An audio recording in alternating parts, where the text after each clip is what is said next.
Okay, thank you, Andreas. Um, as my usual style is that I pretty much write down on the screen what I want to say, which hopefully prevents egregious errors and reminds me of everything I want to say, um, and use my voice communication to make this more meaningful. So, hello.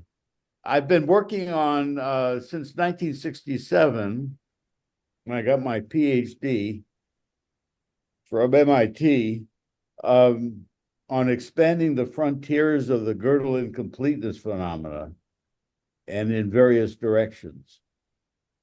And the principal aim has been to explore how incompleteness relates to familiar mathematical culture.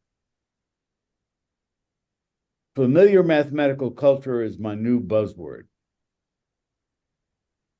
And I call this effort in the direction of familiar mathematical culture, I call this tangible incompleteness, with the idea that a feature of the well-known set theoretic incompleteness has been its intangibility.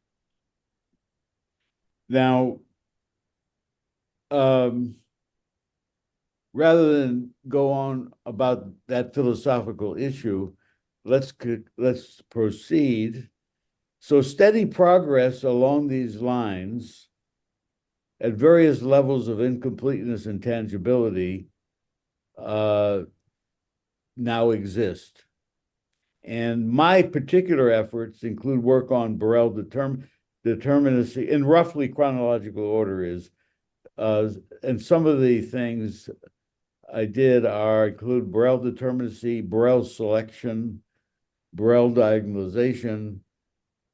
Then I moved into things that are more tangible than Borel.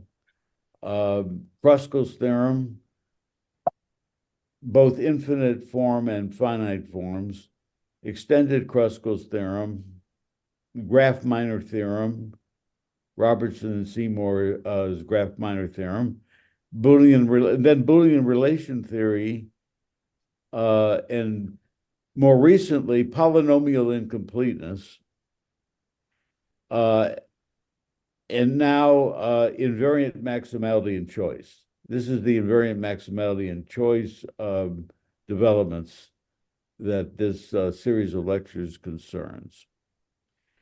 All right, now with invariant maximality and choice, the work reached a stage that merits publication. However, much remains to be accomplished in various important directions, such as much larger cardinals and yet more connections with important mathematical concepts. Now, the planned, okay, so I have just moved too far. Yeah, so the plan is a book, and this book is well on its way. The introduction to the book is has not really been written, but it's crucial. And the other chapters have advanced drafts now. The stuff that I'm talking about today and the next lecture are in chapter 2, shift, lower shift, interval shift, invariance. And then in chapter 3, I get into the core material with these examples of pi01 sentences or implicitly pi01 sentences that are independent of ZFC and can be reversed or equivalent to consistency of certain large cardinals. Invariant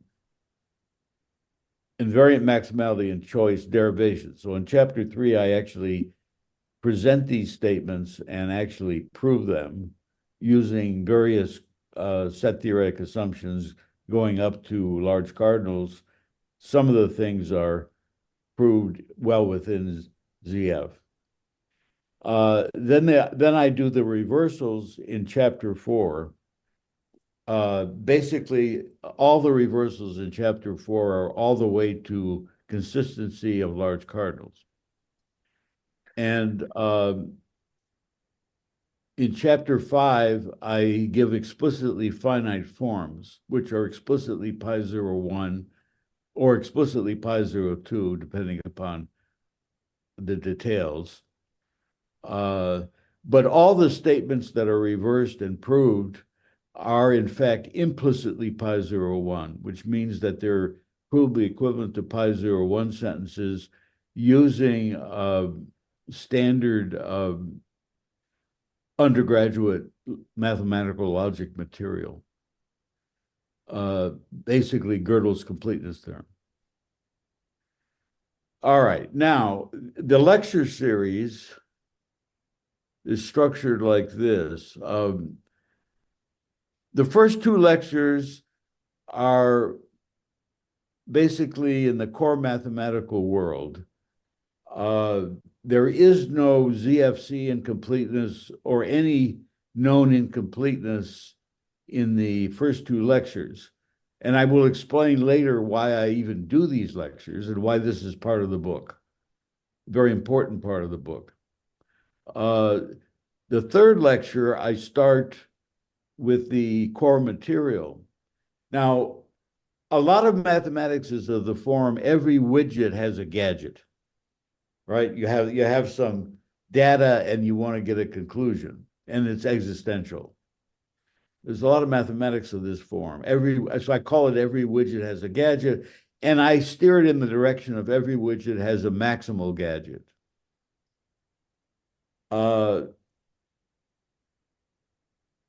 In this subject, one starts with extremely well-known friendly statements of the form, every widget has a gadget or a maximal gadget. For example, every graph has a maximal clique. There are many other things, like every relation has a maximal free set. And several more that are unimpeachably friendly statements known to everybody. But then I put maximality for the widget and maximality for the gadget. So we have every invariant widget has an invariant prime maximal gadget. The 2 notions of invariance in general are not the same. And I then get statements that are implicitly pi01 and statements that are equivalent to the consistency of large cardinals. Now, the interest of this, how well this fits into mathematical culture, obviously depends on the quality of widgets and gadgets, which are in fact pristine. But it also depends on the notions of invariance used. In general, the invariant widget is completely pristine and unimpeachable. It's basically order invariance of relations, where order invariance is something that is well studied and highly motivated. Invariant prime is a variant of what I call shift invariance, which is also very well connected in mathematical culture. Invariant prime starts with shift invariance, but it introduces a parameter. So I have to have a parameterized form of shift invariance on the positive integers.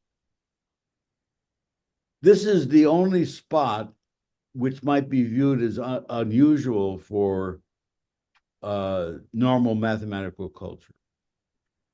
And it's very simple and very basic, but still it needs an explanation because it probably has not occurred very much in actual mathematics. I'm not sure of that. I'm going to find out at some point, maybe soon. So I got interested in, well, let me just say here. Yeah, so I got interested in what this parameterized shift invariance means when you're talking about the usual objects in mathematics like piecewise linear and semi-algebraic sets. That's the origin of this lecture and the next lecture. In other words, I've got a particular kind of invariance, which is a slight variant, is a parameterized form of a well-known notion of invariance that's used all the time. I have this parameterized version, and I want to see what this means when you apply it directly to standard objects of mathematics that are studied intensely. That's the origin of these first two lectures and the origin of chapter 2 in the book. And what I found was that this leads to quite an interesting subject in its own right. In fact, it led to a new result in semi-algebraic geometry, which I will state here, which is clearly of serious interest and highly non-trivial. I mean, you know, it's not difficult for people who work professionally in semi-algebraic geometry, like, for example, our O minimal people in math logic. But if you don't work in that, it's highly non-trivial. All right, so continuing on here, lecture 3, as I said, gets into the real stuff. And lecture 4,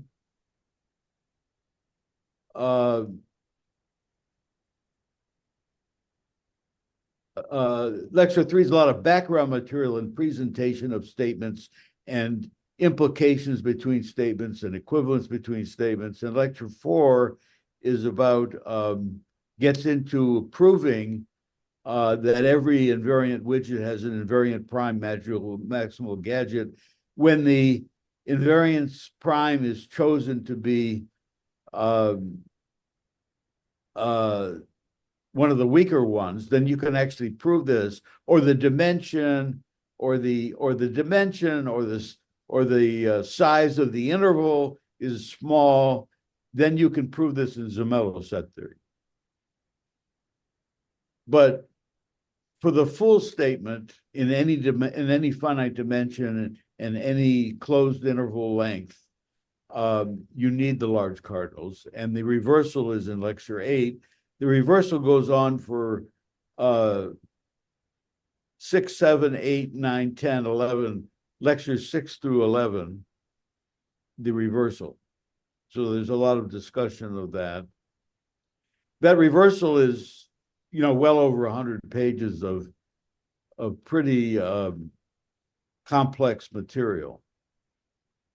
And then I talk about the finite forms that are explicitly pi01. Now, as I emphasize, the original statements that are reversed are implicitly pi01. And there's still a great interest in having them explicitly pi01. And I had to do quite a bit of thought, put a lot of thought into how you do that so it isn't a mess. So you really have something very, very clean that's explicitly pi01. Although one would expect improvements. Okay, now, in the lecture series announcement on FOM that Andreas put up, I had their real functions instead of sets. Piecewise linear real functions and real semi-algebraic functions.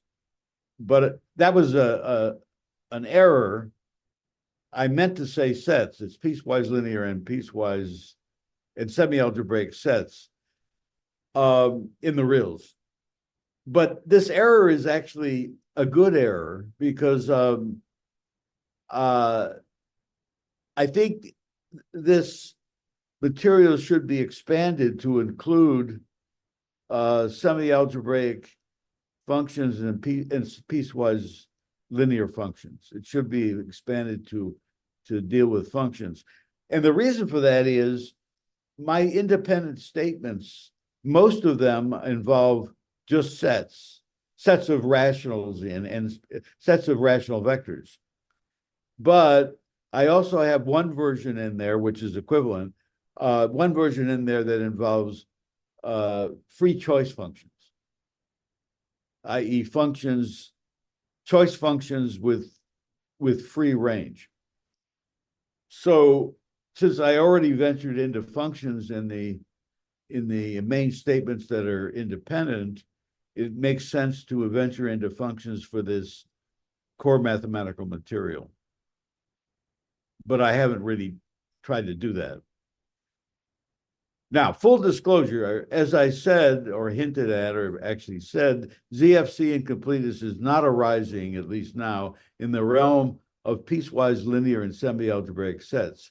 However, I will say that piano arithmetic completeness, or PA incompleteness, has recently arisen in the realm of integer polynomials.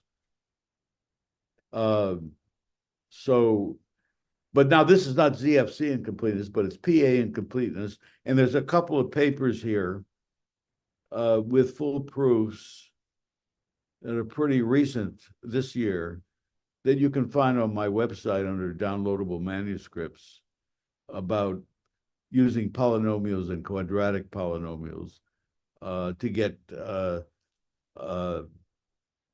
things provable in ACA naught, but not in PA. I'm sorry, that didn't mean that. ACA prime, a little bit more than a little bit more than than ACA naught. Yeah. In one case, I think it's one con, and in another case, I think I used three con. Yeah.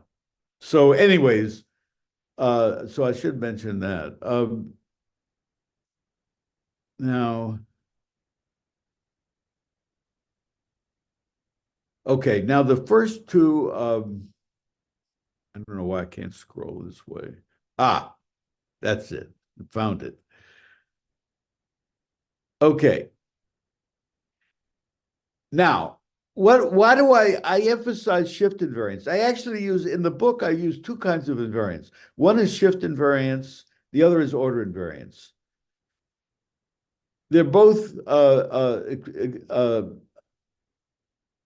pristine, occur everywhere, so forth and so on. But then I parameterize them, right? I have a parameterized form of shift invariance and a parameterized form of order invariance. But what is the point of this shift invariance? And those are my featured statements that involve shift invariance.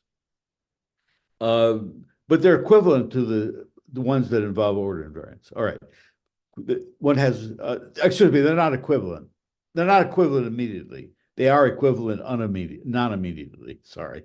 The proofs work for the order versions rather than the shift and not only the shift inversions, and the reversals are done for the shift versions because the shift versions are implied by the order versions. So we have a reversal of all of them, which means they're all equivalent. So what's the point of this? What's the point of this shift invariance? Mathematicians are often allergic to Ramsey's theorem because they don't like the numbers being skipped over. You know, in Ramsey's theorem, you have arbitrary finite subsets of a strictly increasing sequence or a finite subset of an infinite set. They definitely like adjacent things being moved around. So shift invariance accommodates this allergy. Now, in order to achieve ZF incompleteness, as I said, I have to introduce uh, a simple kind of parameterized shift invariance. And this is arguably the only unusual feature in our statements. All right, now I decided to take this matter of shift invariance and parameterized shift invariance back directly to those established pillars of mathematical culture, the piecewise linear and semi-algebraic sets in the real line, in art of the K, I should say in art of the K, and investigate them in their own right. Now, this turns out to be not just an artificial venture into core mathematics, but it led to a new result in semi-algebraic geometry. And in its simplest form, this result reads as follows. For every semi-algebraic function from R squared into R, there exists A less than B such that the image of F on the square AB squared is not all of R. In other words, every semi-algebraic function of two variables is non-surjective on a square, a non-trivial square. Again, this is not earth-shakingly difficult for people who actually work in this, but they didn't see it, and but from the outside, it takes some doing. So now I'm going to talk about that result in particular next week. And it fails for dimension 3, so it's somewhat, oh, by the way, it's trivial in dimension 1.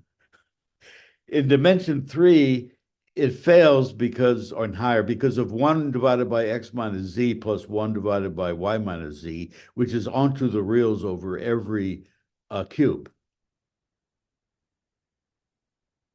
See, because you can make those numbers, those reciprocals arbitrarily high and different signs. And well, that's not the point.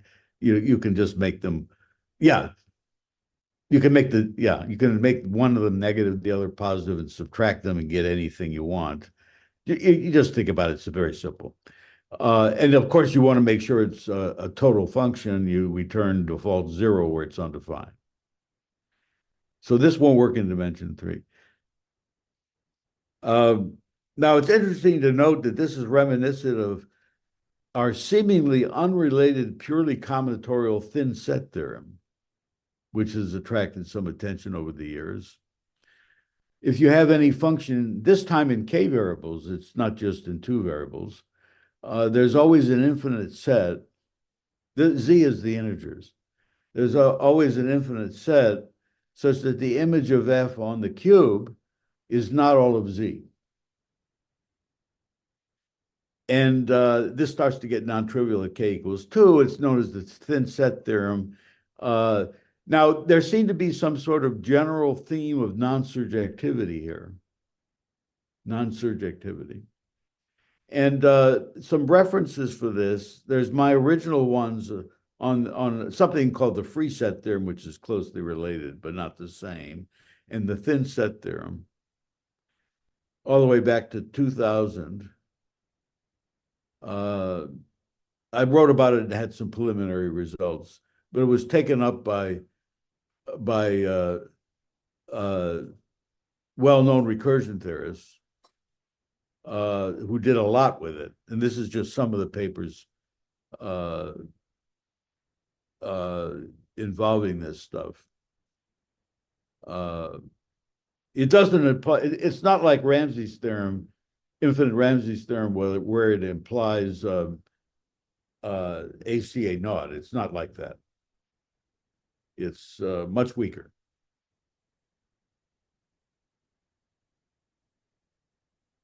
Now, here's an example of a surjective phenomena that I think is probably, well, it's probably known. I give my own proof of it in the book. There's a low-level Borel function, even in one variable, which is surjective on every non-trivial interval.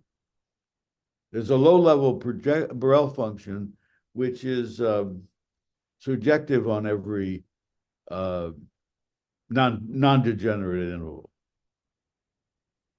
It takes a little thinking to do this, but I would be surprised if somewhere this was published. I don't know where.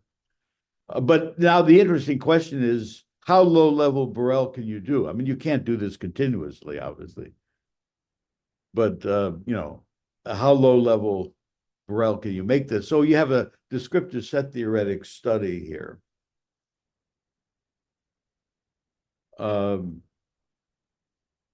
Now I want to start talking about what I promised to talk about. So recall the definitions of piecewise linear and semi-algebraic. For logicians, these are the best definitions. Propositional combination of linear inequalities and propositional combination of polynomial inequalities.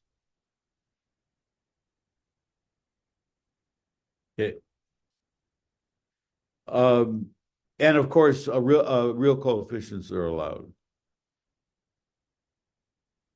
Now, let's start with the beloved shift invariance undoctored with parameters.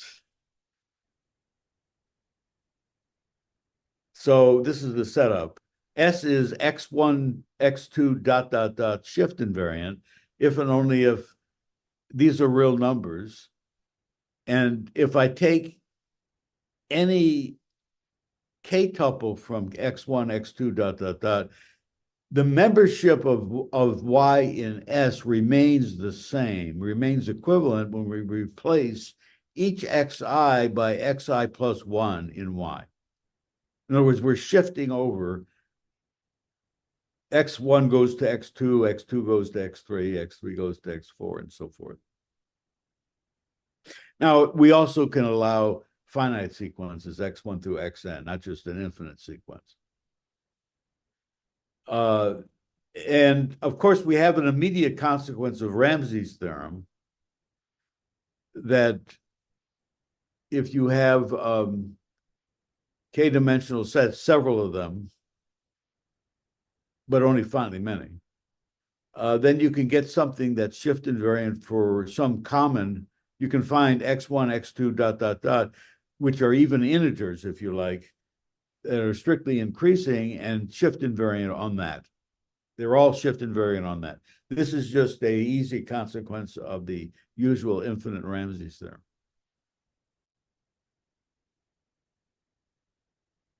All right. Now, if I only wanted to do finite version of this, I could just say this, right? That I can get a finite sequence that's shift invariant. They're all shift invariant over that finite sequence where they're increasing integers without any issue. But obviously, we can do more than this because the finite Ramsey theorem, there are bounds you can place on them. So if T is sufficiently bigger than Kn and R, then every S1 through SR is simultaneously shift invariant for some common x1 through xn drawn from the numbers 0 through T, right? Just sort of the standard finite form.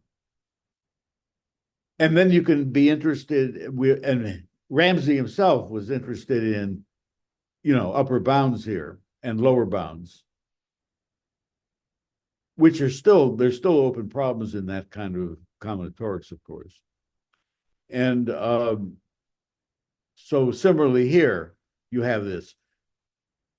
However, it's not clear that you get iterated exponentiation when you just have this shift stuff, because this shift stuff is just a weak form of the Ramsey theorem, right?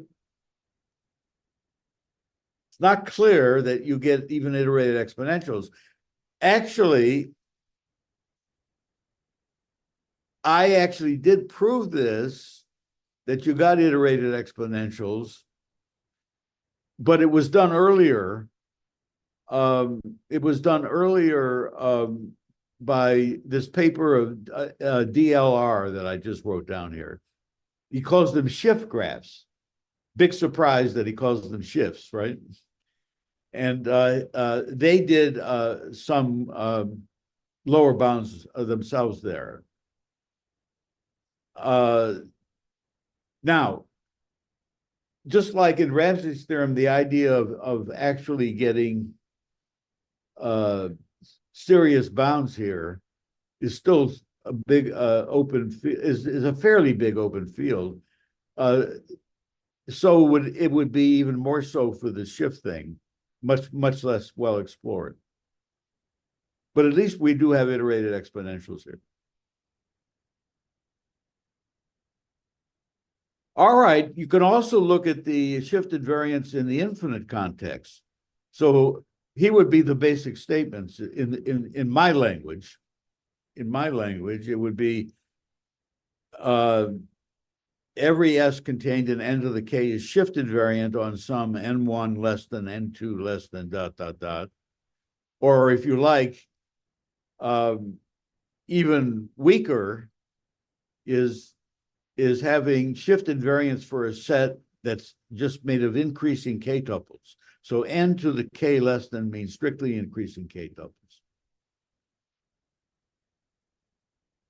And that's sort of like having two colors. The other one is multiple, finally many colors connected with the dimension. And I know how to show that this is equivalent to ACA prime over RCA naught, just as the full infinite Ramsey's theorem is well known to be. So you can get jumps going just with a shift with the infinite case. However, you know that there's a whole bunch of weak concepts of the infinite Ramsey's theorem, such as the thin set theorem, the free set theorem, and all kinds of other things, maybe about 5 or 6 or 7 other things that the recursion theorists have and reverse mathematicians have been studying. And you can revisit everything. I think all of this can be revisited, interestingly, with the idea of shift instead of skipping places. So I think that there's some serious things to try there. And also, being careful about what dimensions you use to get how many jumps and so forth. So I think that this is an interesting little area. All right, now let's come to piecewise linear. So before we were talking about arbitrary, now we want to come to piecewise linear, where things are much more controlled. So in order to get the theorem that I'm about to state, theorem 5 down here on the bottom, we need a lemma about linear forms. So if you have C1, X1 through CK, XK, D plus D, and these are in the reals and CK, the last coefficient is bigger than 0, then for all sufficiently large R, if you take T of R squared through R to the K, you get a positive number because of domination ideas that are very familiar. And if the last one is negative, you get a negative sum. And again, I'm not doing this with heavy estimates. You can do that. So from that, you can get this, that if you have a piecewise linear set, then for all sufficiently large real numbers x, you're going to have x squared, x cubed, ... shift invariance, as you would expect in the piecewise linear case. All right, that's totally standard stuff. So now, and so we've got shift invariance now with controlled numbers. Now, of course, with Ramsey's theorem and arbitrary relations, you don't get any control, right? I mean, as you know. All right, now, preparing to do this for semi-algebraic, you want to get an ordering on monomials so you have an idea of when things similarly dominate.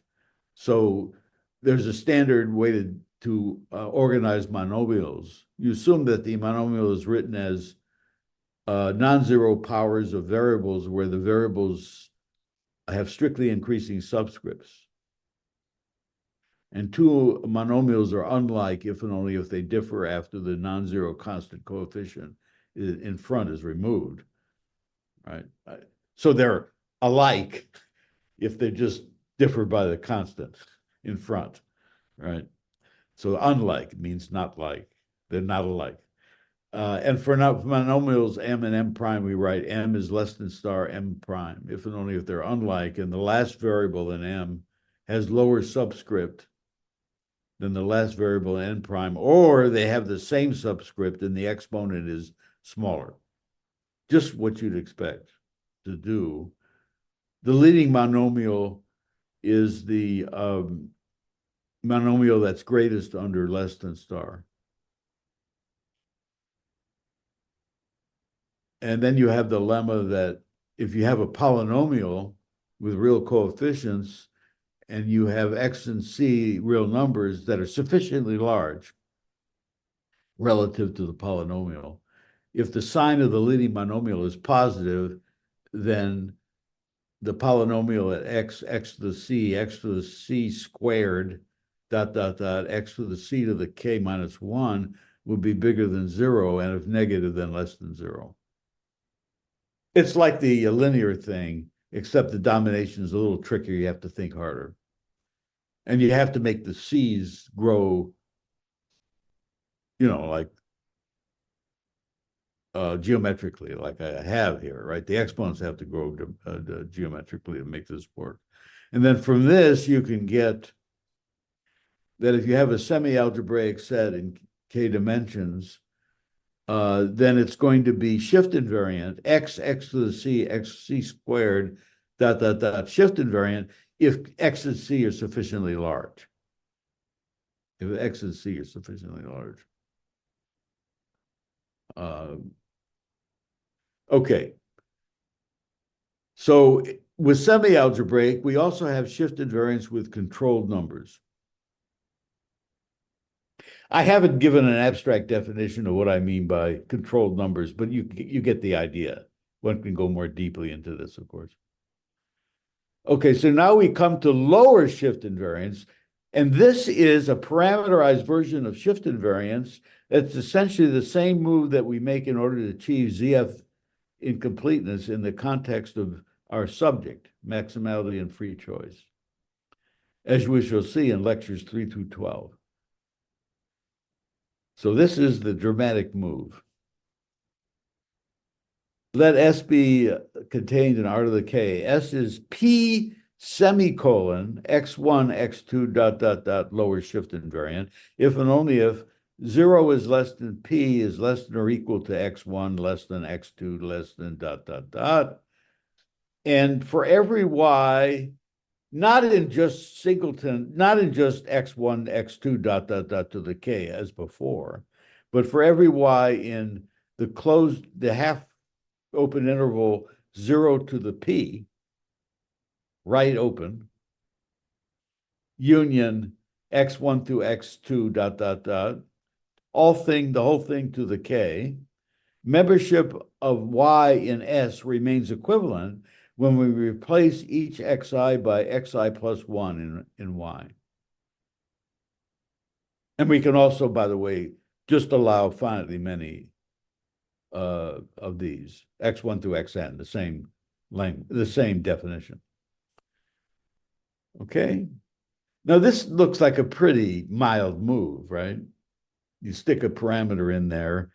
The parameter is going to be below P, where P is the number that we use, P semicolon, right?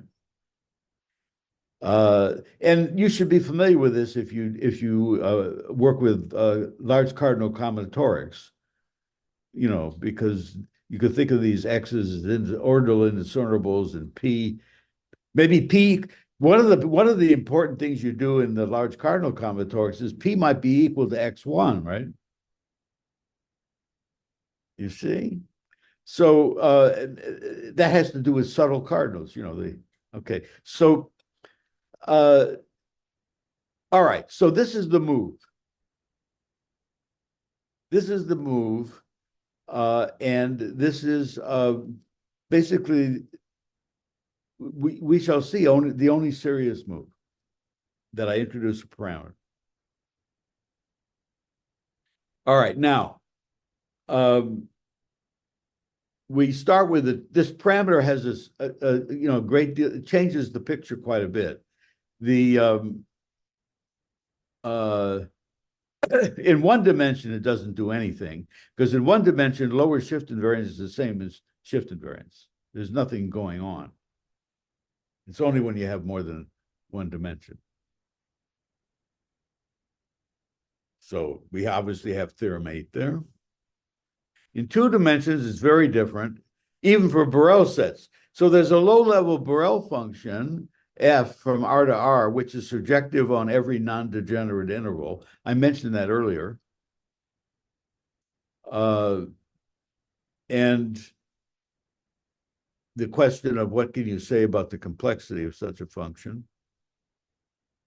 But it has an immediate consequence, a very easy consequence, that some set of real numbers, in fact, some Borel set of real numbers, is not P semicolon X1, X2 lower shift invariant for any P X1, X2. You can't even get P semicolon X1, X2 going. You can't even get that going if you have a Borel set in two dimensions. Now, with piecewise linear and semi-algebraic, you can do much more. We're gonna see that. And the reason is that you just take the graph of the Borel function and it's surjective on all non-degenerate intervals J. And if you pick P, the interval from 0 to P, open interval from 0 to P, is a place in which it's surjectives. So you get QX1 is in S, but QX2 is not in S. Okay. Just think about that on your own for 1 minute, 30 seconds, and you know what I'm talking about. Okay, so we now come to piecewise linear sets. As opposed to the arbitrary set case, we're certainly going to find Px1, x2 lower shift invariance.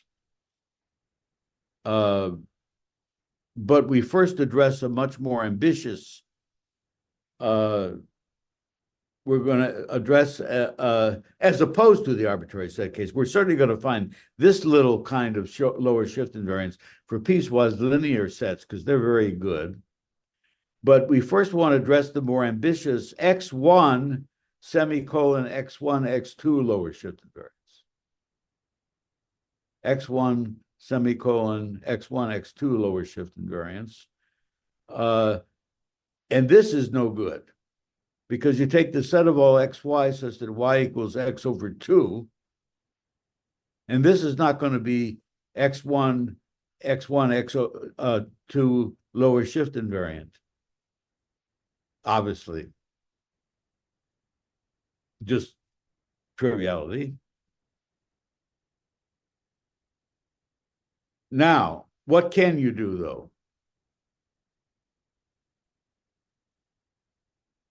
All right.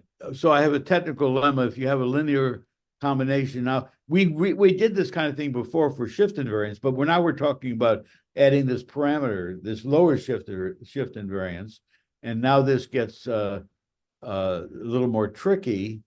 So I'm saying that if you have this real number situation with this linear form, and the last coefficient is positive, then for all sufficiently small q's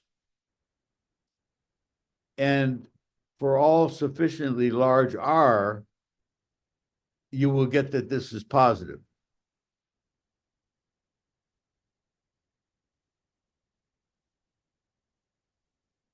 Okay, T of Q1 through Qn, R squared through RK will be positive because you're going to get it very positive on the right and controlled on the left. So you're going to get this always positive. And then from that, you can get that if you have a piecewise linear set, then for all sufficiently small reals, P greater than 0, and sufficiently large X, you're going to get P semicolon X squared dot lower shift invariance. So if the X's are sufficiently big and P is sufficiently small, then you're fine. For piecewise linear case. Because remember, the parameters come from below P.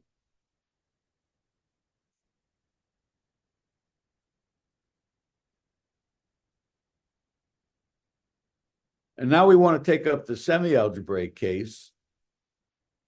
This is more interesting. It's quite negative already in dimension 3.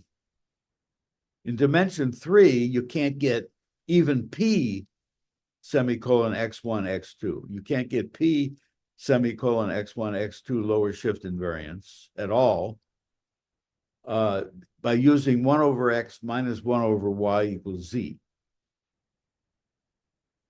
That's set in 3 dimensions. Because you're going to get into UV X1 is an S and UV X2 is not an S. And you're going to have 2 parameters, U and V.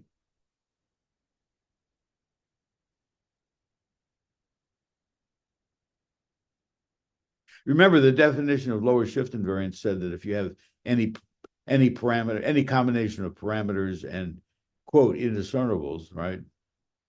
You can move the indiscernibles, shift them up 1, and keep the parameters the same. By the way, there's a yet more delicate subject, which I'm not going to get into, which I don't want to get into, even in the book, and that is you control the number of parameters that are used. That's another matter. See, there's more to this subject. I should probably add in the book, several different directions to go. But here, I'm obviously using 2 parameters, right? So, I mean, I'm using the official definition of lower shift invariance, just has a P, but the application is using more. Now, in dimension 2, in the semi-algebraic case, it really gets delicate, and you will be able to do it.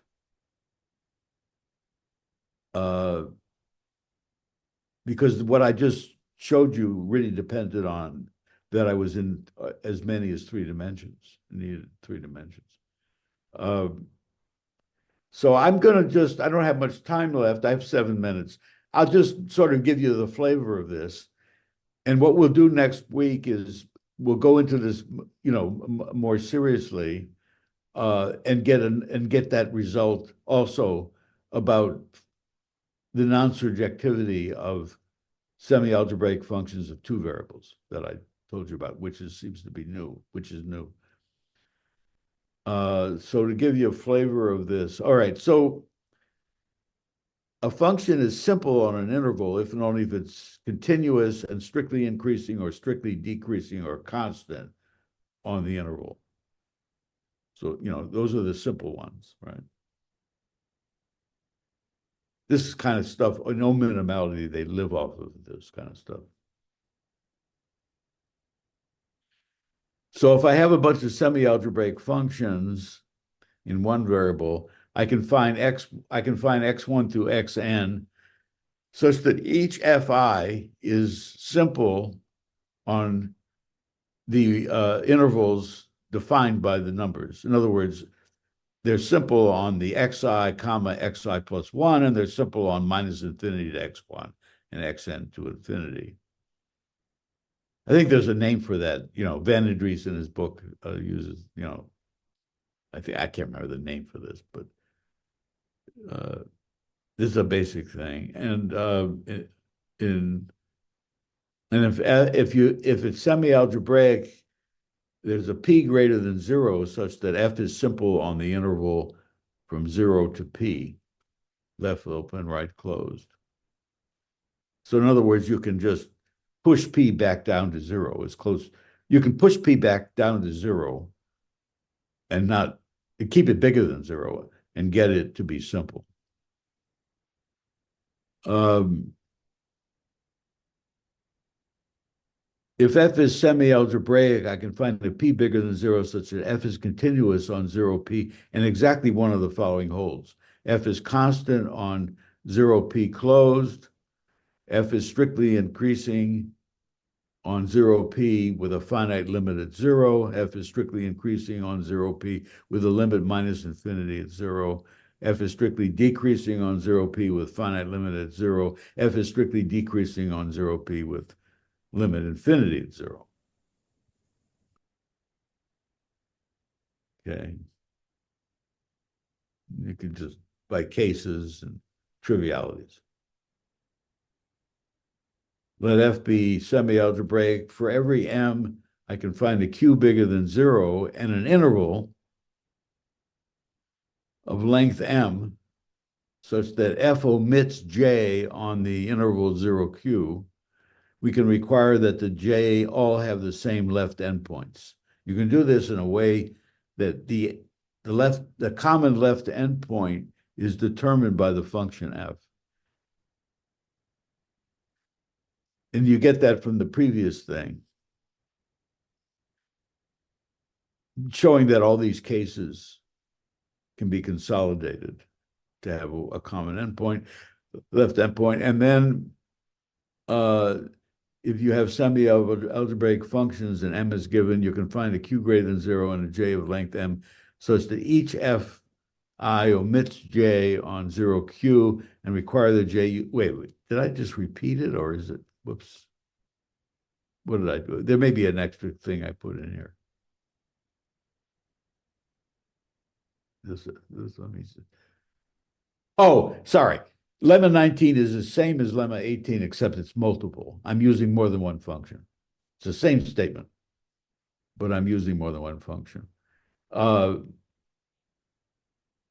I can use the same left endpoints, even for different Fi. So it's rather strong, even if the Fi's are different. Okay, and then if S is semi-algebraic in 2 dimensions and each S sub x is finite, then there's an n such that each Sx is at most n elements. This is a famous thing called the finiteness lemma. For example, in page 46 in Van Andries's book, in the London math series, I think. Yeah. Okay. So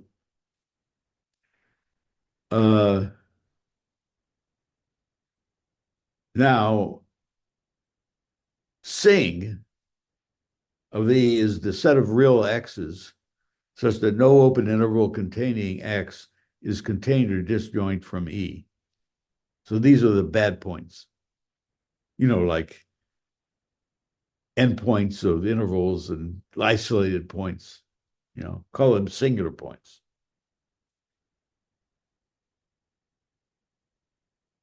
So the set of singular points is obviously finite for a semi-algebraic set.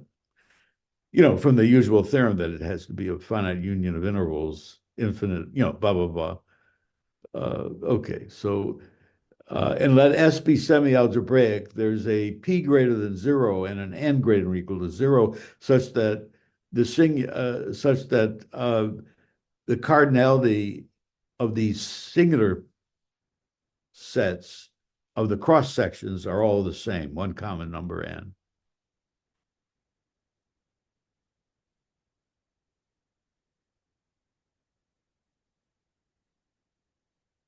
And if you have semi-algebraic sets, there exists P greater than 0 and an interval J of length M for all M. So these are hefty intervals, bigger and bigger, such that an interval that's disjoint from every set of singularities. So this is a singularity avoiding lemma, singularity avoiding.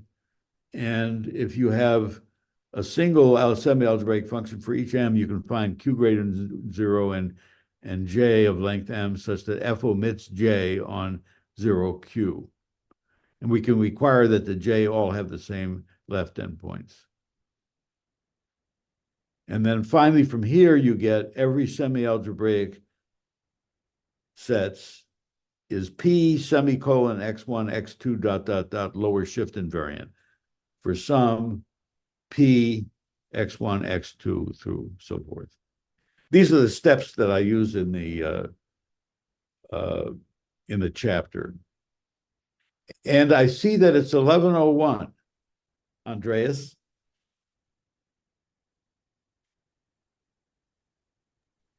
That's correct. But so the question is, do you want to stop here or do you want to? No, this is the last thing I've got down here. I see. That's great. So I will now stop the recording.